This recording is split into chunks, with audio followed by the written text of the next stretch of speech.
YouTube ज्ञान में आपका स्वागत है।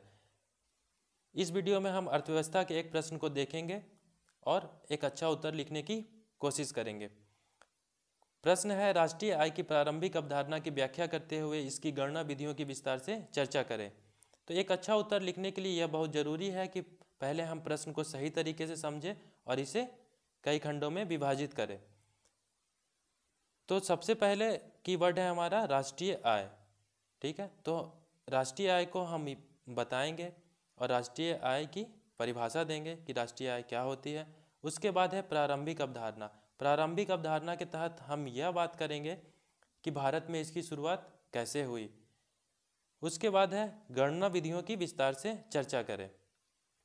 जहाँ पे ये शब्द आता है या फिर कह ले कि ये क्वेश्चन वर्ड आता है कि चर्चा करें, व्याख्या करें, आलोचना करें, समालोचना करें, तो इन सब क्वेश्चन वर्ड पे हमारा एक वीडियो उपलब्ध है, आप इसे देख सकते हैं और अच्छी तरीके से इन सब क्वेश्चन वर्ड को समझ सकते हैं। शॉर्ट में हम यह बताना चाहेंगे कि चर्चा करने का अर्थ यह है कि इसके निगेटिव और पॉजिटिव एस्पेक्ट को लेते हुए चलें।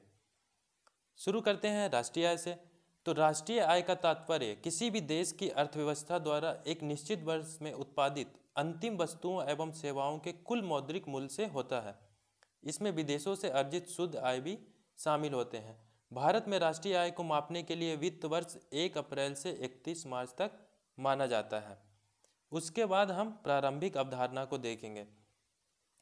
स्वतंत्रता प्राप्ति के पूर्व भारत में राष्ट्रीय आय का अनुमान लगाने के लिए कोई विशेष प्रयत्न नहीं किया गया था। भारत में सबसे पहले 1868 ईस्वी में दादा भाई नौरोजी ने राष्ट्रीय आय के अनुमान लगाए थे। उन्होंने अपनी पुस्तक पॉवर्टी एवं un British rule in India में प्रति व्यक्ति आय 20 रुपये बताई थी। भारत में राष्ट्रीय आय की वैज्ञानिक गणना का श्रेय प्रोफेसर VKRV राव को दिया जाता है। इन्होंने राष्ट्रीय आय के अनुमान के लिए उत्पादन गणना प्रणाली तथा आय गणना प्रणाली के सम्मिश्रण का प्रयोग किया था। इन्होंने राष्ट्रीय आय का आकलन अपनी पुस्तक national income in British India में प्रस्तुत किया था। स्वतंत्रता प्राप्ति के पश्चात भारत सरकार ने अगस्त 1949 ईस्वी में प्रोफेसर PC महालनोबिस की अध्यक्षता में एक राष्ट्रीय समिति का गठन किया था, जिसका उद्देश्य भारत की राष्ट्रीय आय के संबंध में अनुमान लगाना था। इसके बाद राष्ट्रीय आय के आंकड़ों का संकलन करने के लिए भारत सरकार ने केंद्रीय सांख्यिकी संगठन CSO की स्थापना की। यह संस्था नियमित रूप से राष्ट्रीय आय के आंकड़े प्रकाशित करती है। राष्ट्रीय आय की अवधारणाएं तो देख लेते हैं कि कौन कौन से अवधारणाएं हैं। सबसे पहले सकल घरेलू उत्पाद, जिसे GDP भी कहा जाता है। सकल घरेलू उत्पाद अथवा GDP देश की सीमा के अंदर दी हुई समयावधि में उत्पादित अंतिम वस्तुओं एवं सेवाओं का कुल मौद्रिक मूल्य होता है। यह मूल्य देशवासियों के साथ साथ विदेशियों का भी होता है, जिन्होंने अपनी उत्पादन इकाइयां यहाँ लगा रखी है। तो आप इस तरीके से समझ सकते हैं कि कोई भी विदेशी कंपनी है जिसने उत्पादन इकाइयां भारत में लगा रखी है, उसका मौद्रिक मूल्य भी ऐड होगा GDP में। आप एग्जाम्पल के तौर पे ले सकते हैं कि अभी MI का फ़ोन, जो कि नंबर 1 ब्रांड है स्मार्टफोन में, तो वो चाइना का ब्रांड है, लेकिन उसकी उत्पादन इकाइयाँ भारत में है। तो वो जो भी उत्पादन करती है उनका मौद्रिक मूल्य जोड़ लिया जाएगा। तो इसमें एक बात ध्यान देने वाली यह भी है कि वित्त वर्ष 2017-18 के दौरान भारत की GDP 167.7 लाख करोड़ थी। तो यह डेटा जो कि 167.73 लाख करोड़ है को ऐड करने से आंसर अच्छा बनता है और एक अच्छा इम्पैक्ट पड़ता है आंसर पे, क्योंकि एग्जामिनर जब कॉपी चेक करता है तो उसे पता चलता है कि हाँ, इसे अच्छा खासा नॉलेज है। और हमेशा ही हम देखते होंगे कि न्यूज़ में या फिर इकोनॉमिक्स अगर पढ़ते हैं या न्यूज़पेपर पढ़ते हैं तो उसमें GDP का बहुत यूज होता है कि हमारी अर्थव्यवस्था इतने लाख करोड़ की हो गई है GDP के तहत। या फिर जब किसी भी चीज़ की तुलना की जाती है तो उसे GDP में ही बताया जाता है कि हमारा बजट GDP के इतने हिस्से का है। तो इस प्रकार से यह डेटा काफ़ी इम्पोर्टेंट हो जाता है। सकल राष्ट्रीय उत्पाद GNP, ग्रॉस नेशनल प्रोडक्ट। सकल राष्ट्रीय उत्पाद से आशय एक वर्ष की अवधि में एक देश के समान नागरिकों द्वारा देश की घरेलू सीमा के अंदर या बाहर उत्पादित की गई अंतिम वस्तुओं और सेवाओं से है। ठीक है, तो GNP को इस प्रकार से लिख सकते हैं कि GNP equal to GDP plus x minus m। तो यहाँ पे x क्या है, जहाँ पे x देशवासियों द्वारा विदेशों में अर्जित आय है और माइनस m विदेशियों द्वारा देश में अर्जित आय है। जो देशवासी विदेशों में रहते हैं और आय अर्जित करते हैं, वे उसका कुछ हिस्सा भारत में भेजते हैं, उसे जोड़ लिया जाता है। और जो विदेशी भारत में आय अर्जित करते हैं और विदेशों में भेजते हैं, उसे घटा लिया जाता है। ठीक है, तो इस प्रकार GNP निकलता है, ग्रॉस नेशनल प्रोडक्ट। अगला है शुद्ध राष्ट्रीय उत्पाद, जिसे NNP कहते हैं, नेट नेशनल प्रोडक्ट।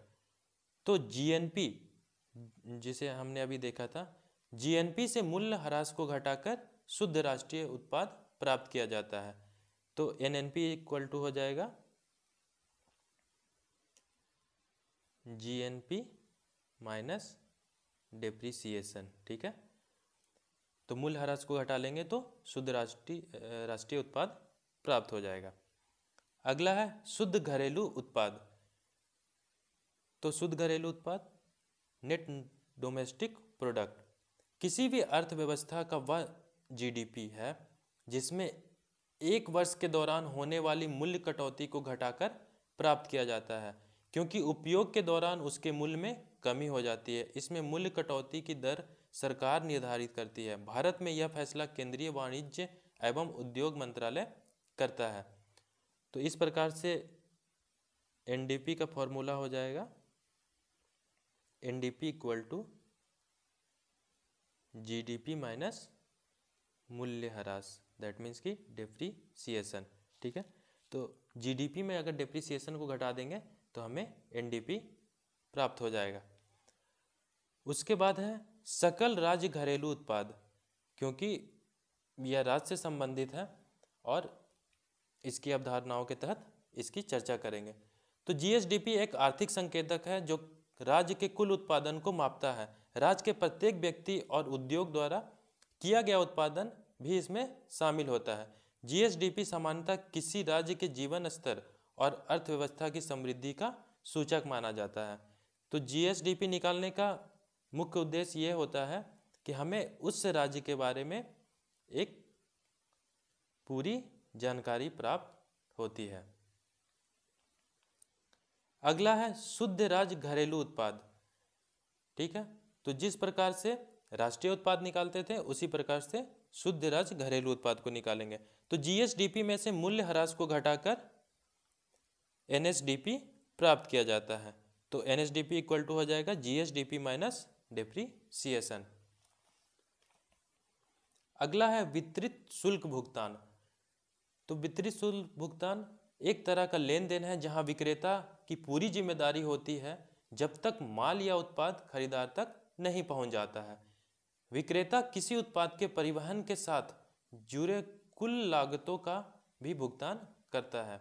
इसमें शिपिंग लागत, निर्यात और आयात शुल्क, बीमा इत्यादि शामिल होते हैं। राष्ट्रीय आय को मापने के लिए निम्नलिखित विधियां प्रचलित है। उत्पादन गणना विधि, इसके अंतर्गत किसी देश में एक वर्ष में उत्पादित अंतिम वस्तुओं एवं सेवाओं का मूल्य ज्ञात किया जाता है। अंतिम वस्तुओं एवं सेवाएं इसलिए क्योंकि अगर हम बीच वाले वस्तुओं को लेंगे तो इससे दोहरी गणना हो जाएगी और दोहरी गणना से बचने के लिए केवल अंतिम वस्तुओं का ही उपयोग किया जाता है। ठीक है, अब फॉर एग्जाम्पल के तौर पे आप ले सकते हैं कि गेहूं से या फिर आटे से ब्रेड बनता है, तो हम चूंकि ब्रेड को ले रहे हैं इसलिए अंतिम वस्तु को लेंगे, क्योंकि अगर ब्रेड के क्रम में अगर आटे के मूल्य को भी वहाँ ऐड कर लेंगे तो ये दोहरी गणना हो जाएगी और इससे सही डेटा नहीं मिल पाएगा, इसलिए हम अंतिम वस्तुओं को लेते हैं। अगला है आय गणना विधि। इसके अंतर्गत देश में विभिन्न वर्गों की अर्जित आय को जोड़ लिया जाता है, ठीक है, और यह विधि काफ़ी प्रचलित है। तो हम जानते हैं कि हर किसी की आय समान नहीं होती है, लेकिन चूंकि एक डेटा निकालना होता है इसलिए सारे को जोड़ लिया जाता है और फिर उसे जो भी जनसंख्या होती है उसमें डिवाइड कर दिया जाता है, ठीक है, और इस प्रकार हमें राष्ट्रीय आय प्राप्त हो जाता है।